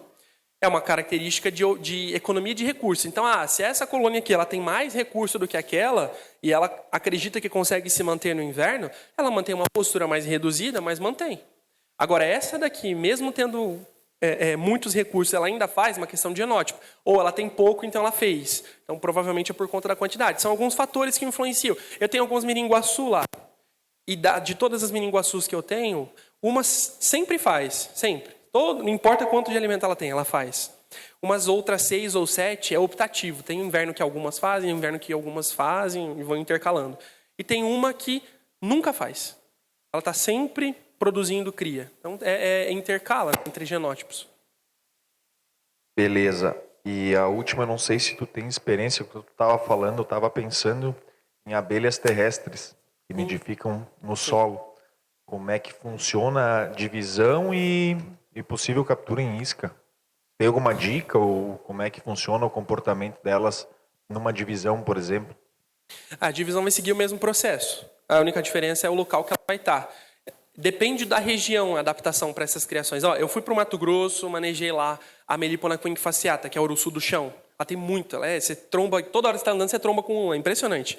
E eles criam muito elas em jarros de barro enterrados. Eles fazem isso, botam o jarro dentro de uma caixa de isopor, esse jarro é todo furadinho, e ela tem contato com a terra, mas o jarro por dentro só tem a colônia. E essa caixa de isopor ela é tampada, enterrada, e sai um conduíte da caixa, até o lado externo. Essa é a criação. Aí depois eles só abrem a tampa da caixa, está lá o vaso, elas manejam a colônia, fecha a tampa, vida que segue. Eles fazem assim com a quinquefasciata. Jataí da Terra, eu vi uma criação muito semelhante em São Paulo. Eles fazem isso também, mais ou menos desse estilo. E a multiplicação é feita principalmente por disco, né? Módulo não tem como usar. Normalmente nunca vi assim, colônias que são de espécies de chão serem criadas em caixa modular com bastante tempo. Elas sempre, depois de 1 ano ou 2, definham e não conseguem sobreviver, porque precisa do contato com o chão. É importante para elas, não só para a termorregulação, mas também por conta da criação da microfauna da colônia, todos os fungos, coleópteros, esses insetos que vivem junto nessa biodiversidade da colônia. No caso das abelhas de chão, eles em grande parte vêm do solo. Então, se elas não têm contato com o solo, elas não criam essa microfauna e não conseguem se desenvolver. A gente tem guirussu. Então, guirussu tem em São Paulo também. O pessoal cria da mesma forma. Beleza. A alimentação externa que tu respondeu um pouco já, mas mais é a distância das caixas e a relação com as apis. Tem algum segredo com apis? Não tem muito, né? Não tem. O que acontece? São batedoras, né? Uma estratégia legal para apis é que elas são batedoras. Se a gente faz uma rotina frequente e as apis elas têm uma memória até melhor do que as abelhas sem ferrão. Elas têm uma memória mais duradoura. A gente faz uma rotina frequente de alimentação, por exemplo, 2 vezes na semana. Coloco 2 vezes na semana alimento. Sempre no dia que você vai colocar e no horário que você coloca, as apis estarão lá, esperando. Agora, eu passei... Gabriel, tem muita gente que fala, eu passei 2 dias sem oferecer e elas, mesmo assim elas estão lá. Elas vão continuar por 1 mês lá, esperando. Então, a estratégia é você oferecer, à medida que você percebe que tem apis começando a chegar, vai para um semi-externo, um alimentador rosso, ou volta a alimentar internamente. Deu umas 2 semanas de tempo, elas esqueceram, aí você retoma de novo. Porque a troca de operárias de apis, as novas operárias, como não tem essa referência da alimentação que você oferecia, elas não vão buscar. Então vai acabar esquecendo depois de alguns dias, né? Uns 30, 40 dias. Aí você volta a oferecer, até voltar apis. Não tem muito o que fazer. O que eu percebi também é que quando o alimentador externo ele é ocupado primeiro pelas abelhas sem ferrão, a apis ela não tem muito espaço para chegar. elas impedem um pouco a apis de chegar. Então a estratégia é ir evitando que a apis defina aquele local como local permanente de alimentação, fazendo essas pausas, e sempre tentar fazer as abelhas chegarem o mais rápido possível, as abelhas sem ferrão, no alimentador externo, antes da apis chegar. Aí dá para fazer isso fazendo alimento com cheiro, elas identificam rápido o cheiro e logo estão lá, evita que a apis chega. Ou pegar um palitinho de madeira, caso elas não estejam aceitando, molhar no alimento, chegar na entrada, a operária ela sobe em cima do palitinho para lamber ele, aí você bota bem devagarzinho o palitinho em cima do alimentador. Ela vai sair, vai fazer um voo de reconhecimento do alimentador, depois de 10 minutos já tem um monte lá. Dá para fazer isso também. Última de minha parte, só a alimentação de jataí. Ela é um pouco mais resistente a xarope, né? Como é que tu faz lá para alimentar as jataí? A jataí lá se alimenta com mel diluído. Elas aceitam bem. Mel de apis, algumas aceitam, às vezes nem isso. Se ela for muito chatinha, aí se precisam mel de outra jataí. Tá? Mas na maioria aceitam mel de apis tranquilo. Beleza? Tem mais alguma dúvida? Opa, maravilha, tamo aí. Tem um café ainda, dá tempo de responder muitas. Enquanto o café não acaba... Professor Gabriel Benoski, a respeito do comportamento das rainhas. Eu percebi, eu sou muito curioso, né? Quando acontece alguma coisa, eu quero saber o que está acontecendo. Então eu vi um voo ali eu fiz uma divisão de mandaçaia. E dias depois, um monte de zangão querendo entrar na caixa mãe, né? Eu pensei, poxa, mas então tem uma princesa aí dentro, né? Vou pegar a princesa, vou botar lá na caixa filha, né? Só que o que eu percebi é o seguinte, a rainha sendo refecundada. 5, 6 zangão pegando ela. E tinha um perneta lá que ela não deixava pegar, de jeito nenhum. Selecionando os machos. Duas coisas importantes. Primeiro, não, isso eu registrei, né? Uhum. A outra coisa, assim, uma vez uma jataí também. Eu pensei, vou fazer uma divisão, um monte de zangão ali, né? Querendo entrar, né? Competindo na entrada e as campeiras não deixam, né? Eu quis fazer a divisão, a rainha sendo refecundada. Isso existe na pesquisa? Alguém já fez pesquisa? Eu não consigo encontrar relatos sobre isso. Olha, refecundação nunca vi. O que pode acontecer é uma princesa grande, que a gente chama de... Tem algumas rainhas que são rainhas anãs, né? Isso já existe em pesquisa, rainhas de pequeno porte, que são menores do que operárias até. E tem algumas que são super rainhas. O que pode ter acontecido é essas colônias terem princesas maiores e você ter entendido que aquilo era uma rainha, mas na verdade era uma princesa sendo fecundada. Eu nunca vi, não posso dizer que está errado. Não posso dizer. Eu nunca vi sobre refecundação de rainhas, porque elas têm espermateca. Então elas armazenam o esperma do macho para toda a vida delas. Elas não têm necessidade de uma refecundação porque elas armazenam esse esperma. E o organismo é tão inteligente que elas usam um espermatozoide por vez por ovo. Então é tipo, imagina só fazendo a seleção de pegar lá um espermatozoide, botar no ovinho e esse ovo ser fecundado e botar.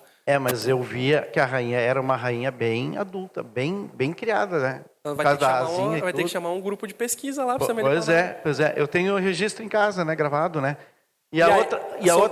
Só fazer um ponto sobre a seleção de machos. Acontece. Toda rainha seleciona machos.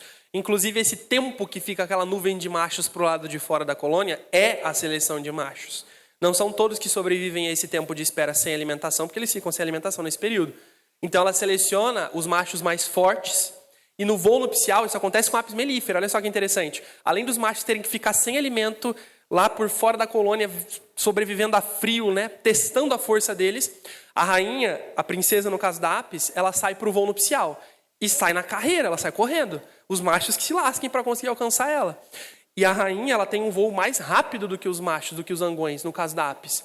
Então é realmente o zangão mais forte que conseguiu sobreviver esse período de reclusão alimentar e que depois dessa reclusão consegue ter força para alcançar a princesa, é digno de copular com ela. Mas sempre acaba na pior, porque ele morre depois da cópula. Outra questão é o seguinte, eu fazia divisão de jataí, eu parei de fazer, porque saía enxames muito fracos, né? Não se desenvolvia. É melhor pegar num abrigo provisório, que se chama isca, né? Isso. Do que tu fazer a divisão de jataí. Eu te pergunto, a princesa é fecundada dentro da colônia, lá dentro da caixa, pelos irmãozinhos? Era a última pergunta. Obrigado. Pode acontecer de ser fecundado dentro da caixa.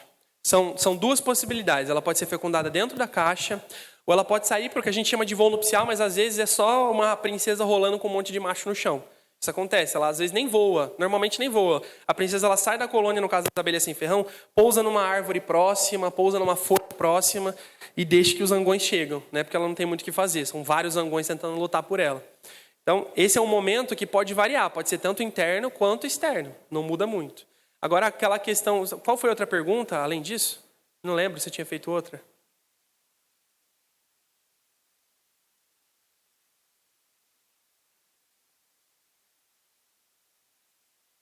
Já respondi então a sua pergunta. Então beleza, fechou, maravilha. Tem mais alguma dúvida? Boa tarde. Primeiramente, parabéns pela palestra, Valeu, né? obrigado. E eu fiquei só curioso do manejo de incenso com abelha-limão. Já tinha ouvido falar, mas nunca vi como que faz. Tu consegue explicar um pouquinho mais? É quase a mesma coisa que o fumigador. Enquanto a colônia as-limão, elas têm uma estratégia de saque muito específica. Assim como os forídeos, eles têm 3 estágios de infestação. O primeiro estágio da infestação de forídeo, explicando brevemente, né, para não ocupar muito tempo, é o estágio em que os machos estão identificando as fontes de recurso. Nunca uma fêmea chega na caixa para botar ovo direto. Quem identifica as caixas que são possíveis de oferecer recurso são os machos. Os machos chegam nas caixas de forídeo, que são os menorzinhos, eles vão identificar, nas caixas de abelha, eles vão identificar qual caixa tem a menor defesa, menor resistência, e tem oferta de alimento. E a partir daí, identificando uma caixa que é boa, ele começa a emitir um feromônio de reprodução. As fêmeas vêm atrás do feromônio de reprodução dos machos, e não do cheiro do pólen. Então, esse é o primeiro estágio. Chegou a fêmea, copulou, ela iniciou a postura, acabou o primeiro estágio. Aí vem o segundo estágio. 1 dia e meio depois, as larvas eclodem, começa o segundo estágio. As larvas estão consumindo recursos. Até a metade do segundo estágio, que é quando as larvas estão ainda crescendo, elas ficam no local que foram botadas. Então, se tem um pote, até aí é fácil de controlar o forídeo. No primeiro estágio, é só desviar a atenção dos machos, a armadilha externa. Ou, se tiver muito dentro da caixa, fecha a colônia e a armadilha interna. Captura todos, abre a caixa depois de novo, não vai ter nada mais. Só não pode deixar lá dentro a armadilha interna, senão vai atrair mais. Até a metade do segundo estágio, as larvas estão dentro do pote de pólen. Tirou os potes de pólen, acabou a infestação. Limpou o lixão da colônia, acabou a infestação. O problema é depois que elas já se desenvolverem, estão começando a se tornar pupas, que elas saem do local e vão começar a procurar outros lugares na colônia. Aí começa o terceiro estágio, que aí tem que fazer a limpeza, a transferência completa. No caso das limão, são sempre algumas batedoras que chegam na colônia. Elas chegam para verificar se a colônia tem uma resistência muito grande. Então, algumas abelhas acabam se sacrificando nesse processo, algumas limão. Se a colônia ofereceu muita resistência e todas as batedoras não conseguiram retornar, essa colônia ela não está apta para o saque. Se ela foi para uma colônia que não ofereceu muita resistência, as batedoras conseguiram penetrar a resistência inicial com mais facilidade, é uma colônia provável de ser saqueada. Depois elas retomam, informam o local da colônia que foi encontrada para saque, que está propícia, e começa o processo do saque. Chegam as guardas, essas guardas elas destroem a defesa inicial da colônia e abrem espaço para as coletoras. As coletoras e guardas elas têm até diferença morfológica. As guardas elas têm a mandíbula muito maior, para matar mesmo as outras abelhas. As coletoras elas chegam, elas têm um abdômen maior para levar mais recursos. Elas chegam justamente para ir direto, elas vão primeiro nas células de cria. Abrem todas as células de cria, pega a papinha larval, que é o alimento pronto já. Ela come um alimento misturado. Como ela não diferencia na colônia pólen e néctar, ela faz o saque do mel junto com o pólen, não tem como diferenciar. Então, nos potes da limão é tudo uma mistura. Ela já pega direto a papinha larval que já está pronta. E esse cerume que ela tira das células de cria, ela faz um pito de entrada na entrada da caixa que está sendo saqueada, para identificar a caixa que está sendo saqueada para as outras que estão chegando. Então, é um processo bem estruturado. Elas são ladras mesmo. Elas estruturam, fazem todo um plano para conseguir saquear. Nesse processo, as que estão chegando e as que estão chegando até o meliponário para fazer o saque, se a gente interfere nessa comunicação feromonal, se a gente tira aquela entrada, coloca um incenso próximo, bastante fumaça, a gente impede elas de se comunicarem. Então, a primeira coisa que eu faço para controlar um saque de limão, fecha a entrada, tira aquele pito, fecha a entrada da colônia. Não entra mais limão. Retira ela do meliponário. Retirou ela do meliponário, você coloca incenso, a fumaça dentro e fecha um pouco. A fumaça ela vai fazer a mesma função que faz com a apis. Ela dá uma travada na comunicação feromonal das abelhas. E isso faz com que as abelhas limão não consigam se comunicar entre si. E quando ela para de exalar aquele odor característico dela, as abelhas sem ferrão, que até então não estavam conseguindo se comunicar, porque essa é a função da limão, ela impede a comunicação das outras abelhas, então elas não entendem que estão sendo saqueadas, elas conseguem retomar a comunicação e aí elas vão matar as limão que estão lá dentro. Ou você vai conseguir tirar manualmente as limão que estão lá dentro, com a colônia fora do meliponário. Fez esse processo, aí você faz a suplementação dessa colônia e depois de uns 2 dias que as limão já não estão mais voltando, aí você volta para o meliponário. Aí depois dá para estruturar o meliponário numa organização que deu uma travada nas limão. Mandaçá e jataí, quando estão fortes, são bem defensivas contra limão. Então você pega as abelhas que são frágeis, iraí, mirins em geral, todas essas que são bem tímidas, que a gente chega perto elas se escondem, essas são prato cheio para as limão. Coloca elas sempre do lado de mandaçá ou de jataí, fortes. Daí dá uma segurada. Beleza?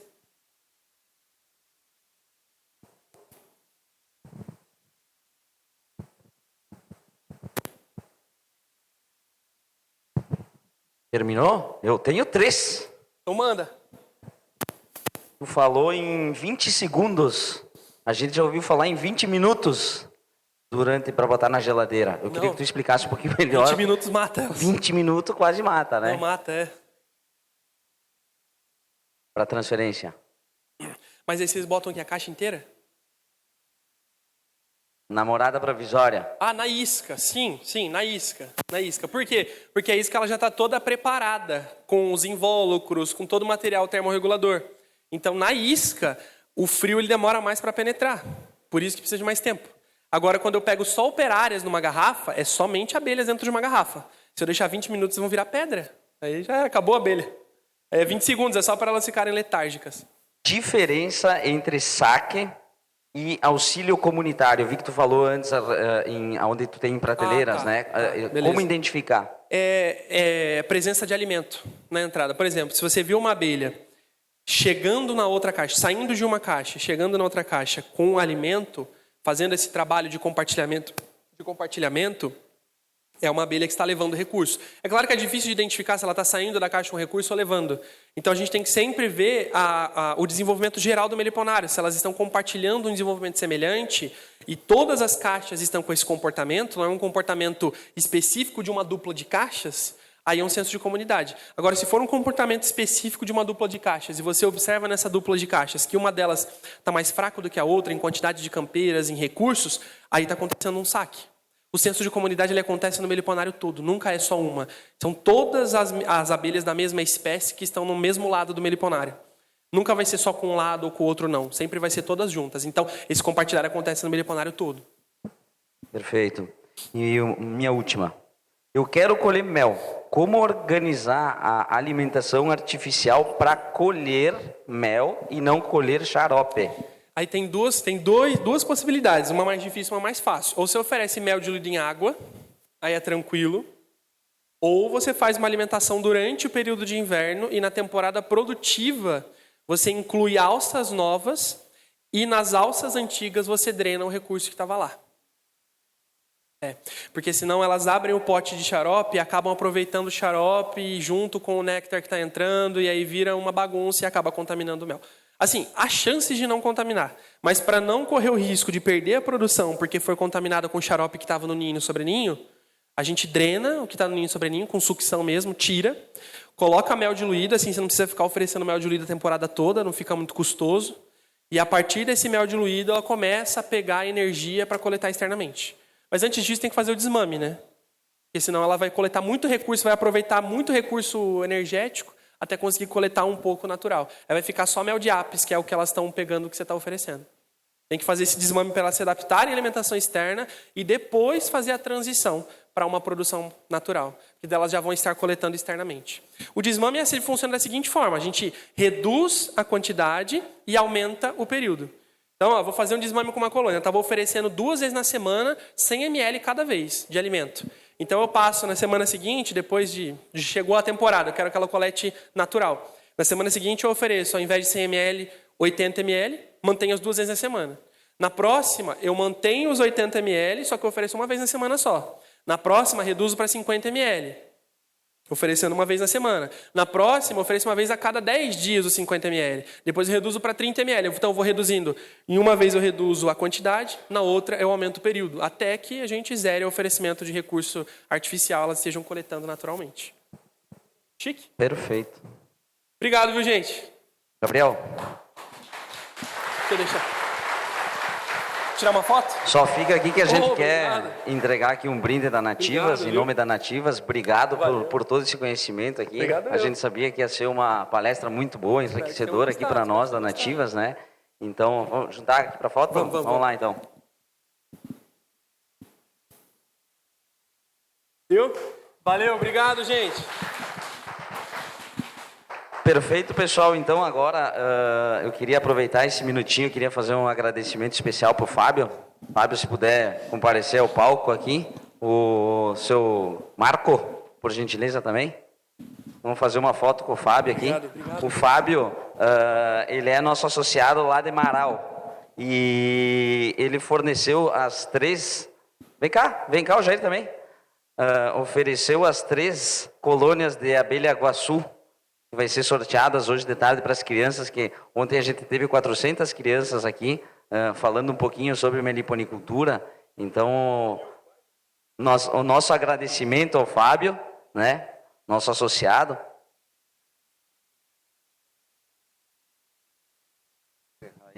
Obrigado.